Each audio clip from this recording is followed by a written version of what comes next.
Reeves from Keras. Hel- Hello, Alex. Lovely to catch up with you again. Cheers for talking to us today. Absolute pleasure. We've been watching your Twitter site with interest. Uh, like you said to me, and the last time we met up in London, you'd show me a bar of gold, and there it was on your Twitter account. Nice big bar too, wasn't it? Yeah, it looked lovely. Your Twitter account's getting a lot of traction. It's amazing now the momentum it's carrying now for Keras. Yeah, look, we went into a bit of a radio silence for a week. Must have got lost in one of those underground workings at a chord, but back above ground and ready to go.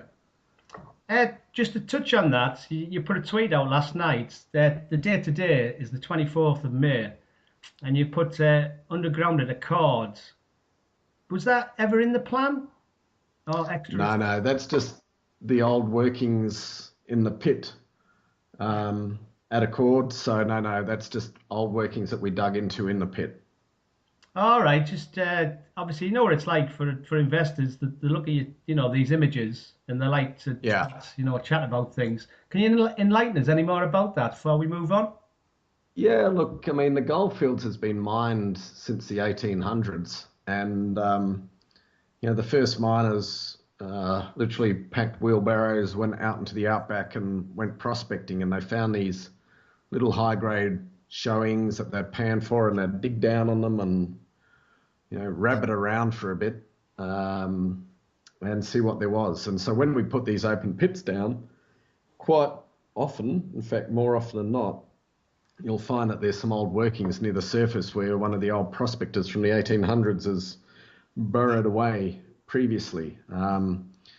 So if you look closely at that picture, you will see a hole in the wall, and that's one of their old openings. And I've got to say, rather them than me, because if you look at that, that's very weathered ground and pretty unstable. Unbelievable, isn't it? You just can't believe it, can you? Them guys, prospecting back in the Ah, day, and it's still there. It's amazing. awesome. Very impressed by their ability to find gold and their ability to live and work out there before the age of fridges and air conditioning and stuff. Oh, they must have been hardy souls, them guys, that's for sure. Tough guys. Yeah, a little hardier than us. The so how are you going? We haven't spoke since well, in fact, since you did the show back at Walsall, and you got the Prince of Wales man. You raised some funds for that. Was it 1.25 million? So how's it going on that front, please? Yeah, look, it's pedal to the metal here. We're absolutely flat out getting all of our requirements in place. There's a lot of safety requirements and other things we need to get approved. Yeah. Huge amount of paperwork that needs to go into that before you can actually go underground.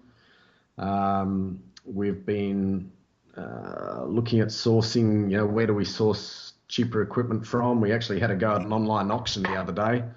There's a lot of stuff going from an old nickel mine quite cheaply, but we only picked up one thing. We've got to work out, get one of those salvage hunters discovery TV guys on board to help us out, I think. But so getting that together and all the plans, and it's all progressing well. Not a lot to see physically, but there's a huge amount of background work that goes into getting permissions to get an underground mine up and running.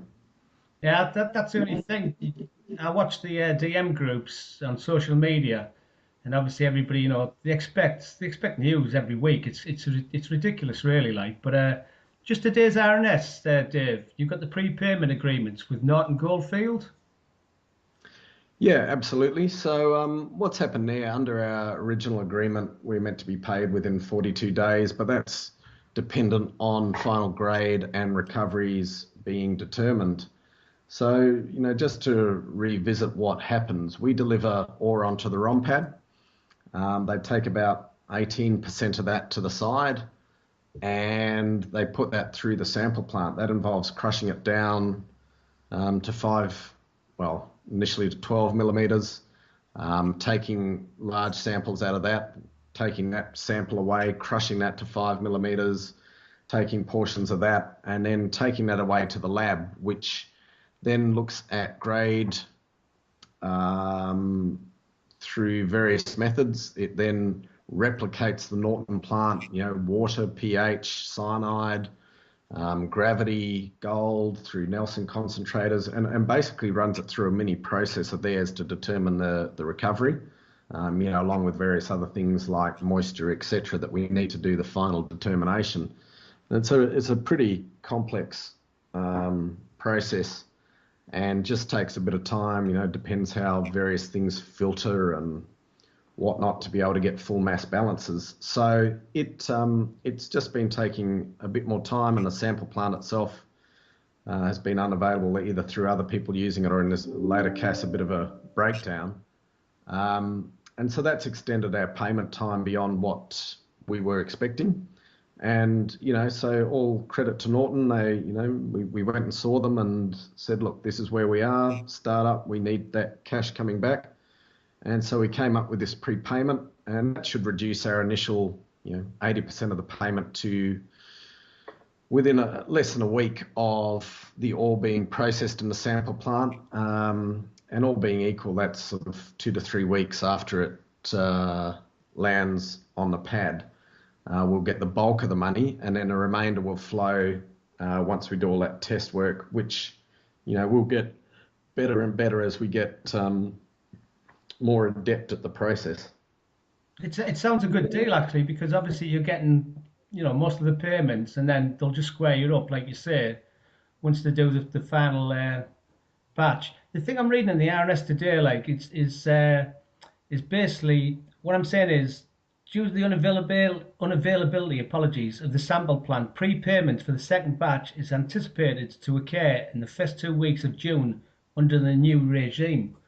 That sounds quite interesting, that in your RNS. Yeah, well, look, if we didn't have that prepayment, because that sample plant, as I said, has been unavailable mainly through breakdown lately, our payment would have been sometime in July. So, we're hoping first week in June, but worst case, second week in June, we'll get that payment. There's more been hitting the pad in the meantime that needs to go through as well. So it will sort of be a bit of a plug pull and release that pool of funds over the next month from all the mining we've been doing in between. And that will be a great boost for us. Well, that sounds interesting for the shareholders, because obviously now they'll be reading today's RNS, and now they'll be looking to June, for some more updates and so on for you guys going forward. Yeah, look, we'll get regular updates out, not just on that production, but what's happening at the 2 undergrounds. Because there is, even though it's a little boring with some of the paperwork, there is a lot of other stuff happening. We're sort of finalising the production models now, and getting detailed costings together, and be able to put out a lot more information on that as we go forward. Yeah, what I've been asked through LSE Share Talk is for a Q&A session with you guys. Is it okay if we collect some questions and we forward them on to you for a written Q&A? Yeah, absolutely, as long as they're not too tough. There'll be nothing on cricket. Obviously, no Australian football. I can't stand, no comment. No, fair enough too. No problem. So when do you next visit the UK then, or Europe? When do you envisage Keras coming across? Look, there's nothing planned from a PR point of view. I always pop across for various things, and I'll be popping across there soon. A lot of that is just trying to raise the profile more with the institutional side of the ledger. As we move forward, it'd be nice to bring some of them on board as well. So I'll be looking at through Europe and other places in trying to raise our profile as we get settled into production. That sounds interesting, because that sounds like you're looking at the institutes, the major players, and with Keras. Yeah, well, look, I think we've got a good story to tell. We are the only listed Aussie gold miner on AIM. There's a lot of instos in London that do participate in Australian gold through ASX listed companies, and it'd be good to look at trying to expose them to what we're up to and what the growth story is. Well, definitely, because the Prince of Wales, like you say, once you get all your ducks lined up for that sort of thing, And when you did the presentation the last time we met up, that looks a very exciting play. So I'm sure the institutes must pay attention to that. You know, if you bring that asset online this year sometime. Yeah, for sure. Look, this always takes time, and it's just a matter of persevering on the message. And if the instos see a good story and want exposure to gold, then fantastic. That means hopefully buying on the market, which everyone's happy with. Because it looks, you look at the price of Aussie gold at the moment, and you look at the momentum, the sentiment, if you like, to do with the man and sector at the moment. It's, in my opinion, it looks like it's turning and it's bouncing. You guys Yeah, look, you never say nothing that, you guys, do you?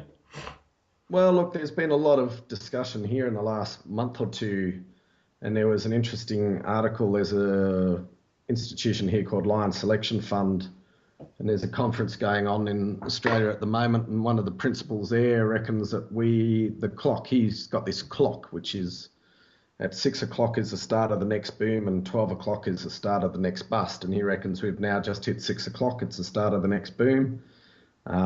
Early days, but it'll ramp up from here, and the good times start to roll. And certainly down here in Australia, we're seeing a lot of money being raised for resource companies. Yeah.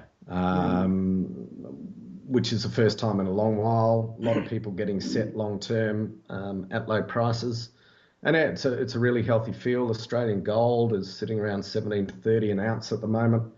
I don't know, when we signed the deal, it was more like 1,500, 1,450 when we first got into gold. So, gold's been tracking upwards in Australian dollar terms here. So, yeah, I think, certainly there's a lot more positivity. If you look at Kalgoorlie today versus 6 months ago, there's a lot more people on the streets. There's a lot more buzz happening. There's, this online auction was very well attended. They had 35 companies bidding for materials there. So, yeah, I think maybe we've got those green shoots, and it's exciting times ahead. I had Paul Johnson on from Metal Tiger yesterday, and he's very upbeat, with the stuff they're doing. But just to go off topic as well, I had Keith Coughlan from European Metals Limited, your mate. I had him on there last week. And oh, fantastic. Yeah, by the way, he's a good guy, but obviously he's into the lithium play in Europe, and he's very upbeat. So what I'm getting is, when I'm interviewing you guys, I'm getting that feeling when I go across this sector, So it definitely looks interesting. Without a doubt. No, look, as I say, I think a lot of people are calling the bottom, and that we're on the upswing now, but these cycles are years long, so it doesn't happen overnight. But if the sentiment's building, then it's only positive. I think, my personal opinion, I've followed you guys, obviously, as you know, Dave, from your spot 7 days and all that, but I definitely think you're in a good position to go forward in the next year or 2 years, that's for sure. That's what I think. Look, we like Australian gold. We think this Aussie dollar, if anything, will devalue a bit more. We think the gold price is going to remain solid. Maybe it won't outperform everything, but it's going to remain a very solid fundamental. And as such, it's a really good place to be. Definitely, yeah. Thanks for talking to us from Australia today, and I'm sure your shareholders will be very interested in this audio podcast. And I'll send a Q&A over, if that's okay. Sensational. Thanks very much, Alex. Cheers, Dave. You're a gentleman. Thanks very much. Good on you. Cheers, bye.